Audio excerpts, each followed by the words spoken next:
Hello बच्चों, आज हम लोग पढ़ेंगे क्लास 10 के पॉलिटिकल साइंस से चैप्टर 1 के प्रश्नों का उत्तर, जिसका शीर्षक है सत्ता की साझेदारी।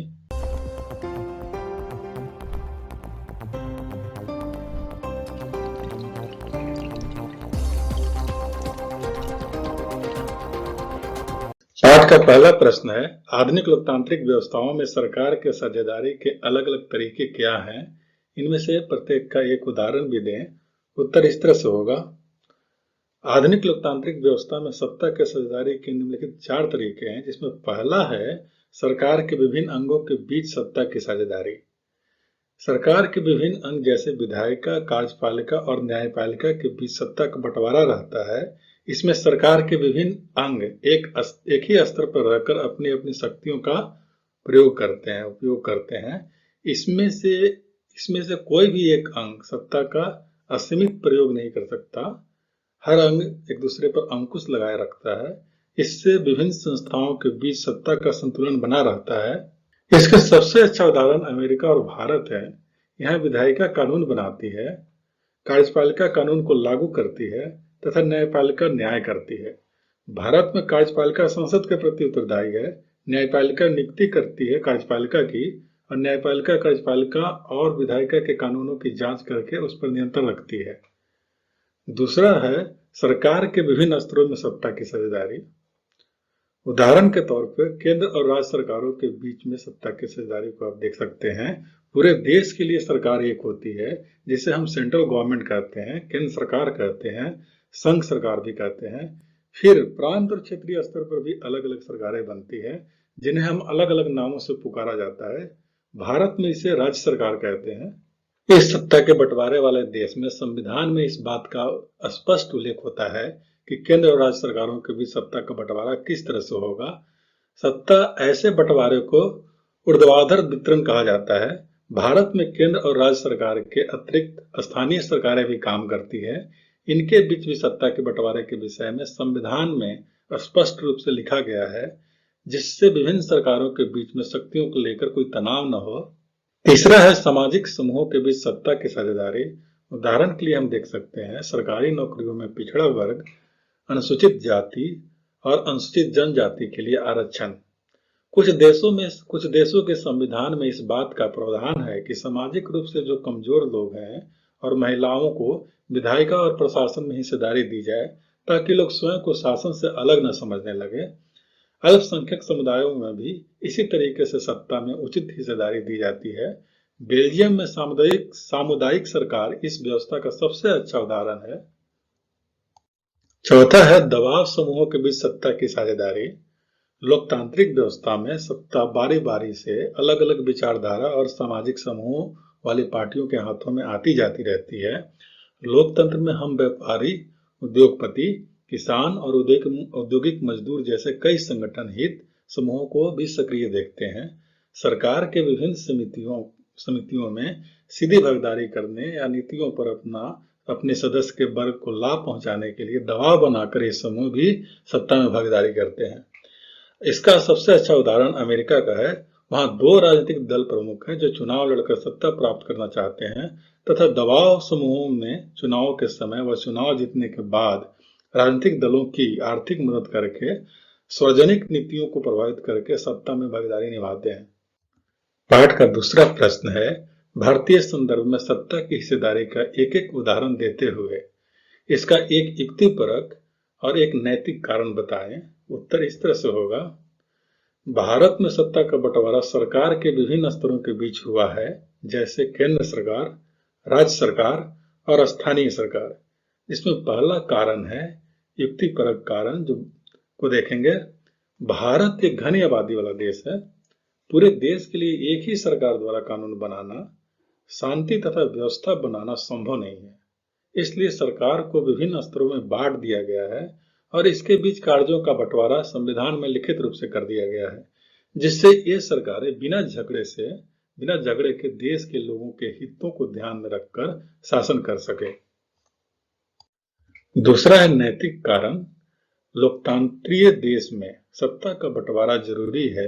यदि एक ही प्रकार की सरकार होगी तो वह निरंकुश हो जाएगी, ज्यादा से ज्यादा लोगों की भागीदारी शासन में नहीं हो पाएगी, जो लोकतंत्र के लिए जरूरी है। इसलिए भारत के विभिन्न स्तरों पर सरकार का वर्गीकरण कर दिया जाता है।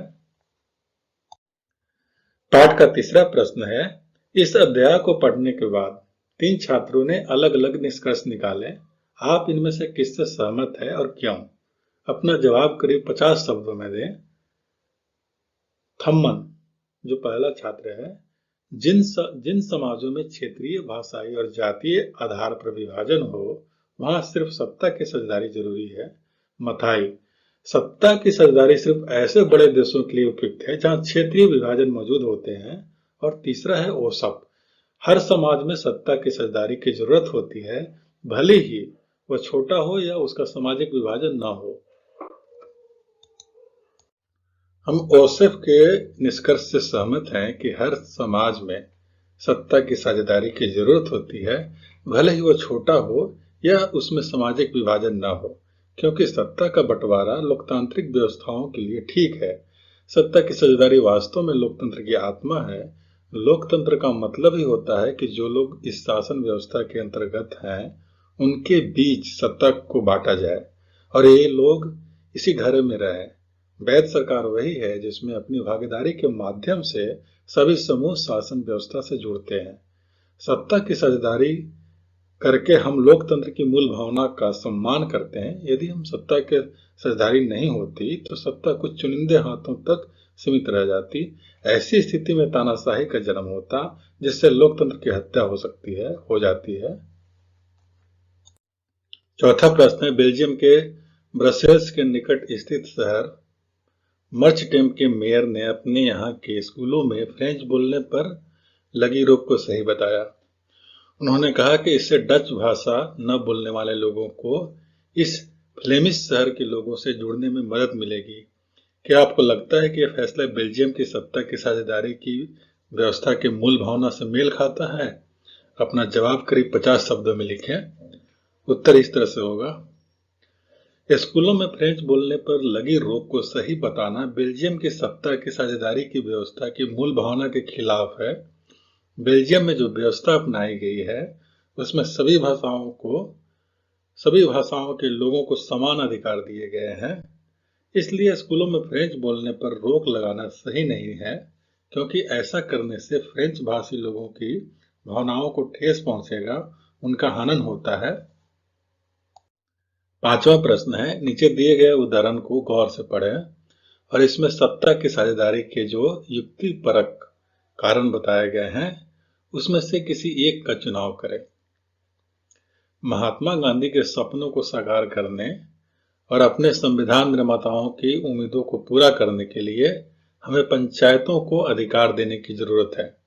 पंचायती राज की वास्तविक लोकतंत्र की स्थापना करता है।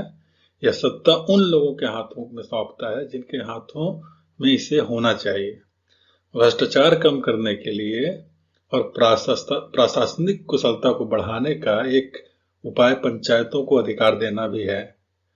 जब विकास की योजनाओं को बनाने और लागू करने में लोगों की भागीदारी होगी, तो इन योजनाओं का उनका नियंत्रण बढ़ेगा। इससे भ्रष्ट बिचौलियों को भी खत्म किया जा सकता है। इस पंचायती राज के लोकतंत्र की नींव को मजबूत करेगा। इस उदाहरण में बताया गया है कि भ्रष्टाचार को कम करना, प्रशासनिक क्षमता बढ़ाना और मध्यस्थों को कम करना, जो कि पंचायत के स्तर पर सत्ता को बंटवारा जरूरी है, क्योंकि इससे भ्रष्टाचार भी कम होगा तथा प्रशासनिक कुशलता बढ़ेगी। और पंचायतों के अधीन जब आम लोग स्वयं अपने लिए विकास की योजनाएं बनाएंगे और उन्हें लागू करेंगे, तो भ्रष्ट बिचौलियों को भी समाप्त किया जा सकता है।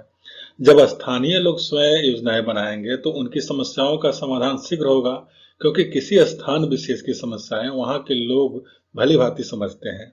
इस प्रकार विकास करने के लिए जरूरी है कि पंचायतों को अधिकार सौंपे जाएं, जिससे लोकतंत्र की नींव मजबूत हो। छठा प्रश्न इस तरह से है, सत्ता के बंटवारे के पक्ष में और विपक्ष में कई तर्क दिए गए हैं। इनमें से जो तर्क सत्ता के बंटवारे के पक्ष में है, उनकी पहचान करें और नीचे दिए गए कोड से अपने उत्तर का चुनाव करें। इस प्रश्न का उत्तर सा कोड से है, जिसमें आप क विभिन्न समुदायों के बीच टकराव को कम करती है, ख पक्षपात का अंदेशा कम करती है, घ विविधताओं को अपने में समेट लेती है और च सत्ता में लोगों की भागीदारी बढ़ाती है। प्रश्न संख्या 7 इस तरह से है, बेल्जियम और श्रीलंका की सत्ता में साझेदारी की व्यवस्था के बारे में निम्नलिखित बयानों पर विचार करें। इसका जो सही उत्तर है वो माँ है। इसमें 3 है, 3 ख, ग और घ। ख है सरकार की नीतियों की सीहली भाषा बहुसंख्यकों का प्रभुत्व बनाए रखने का प्रयास किया, और ग है अपनी संस्कृति और भाषा को बचाए तथा शिक्षा तथा रोजगार में समानता के अवसर के लिए श्रीलंका के तमिलों ने सत्ता को संघीय ढांचे में बांटने की मांग की, और घ है बेल्जियम में एकात्मक सरकार की जगह संघीय शासन व्यवस्था लाकर मुल्क को भाषा के आधार पर टूटने से बचा लिया। इसलिए इसका सही उत्तर माँ है। इसके साथ ये वीडियो खत्म होता है। ये वीडियो आपको कैसा लगा नीचे कमेंट्स बॉक्स में लिखकर जरूर बताएं। अगर आपको ये वीडियो पसंद आया हो तो लाइक कीजिए, साथ के साथ चैनल को सब्सक्राइब कर दीजिए। अगर आपने सब्सक्राइब कर लिया है तो थैंक यू, साथ के साथ वीडियो देखने के लिए भी थैंक यू।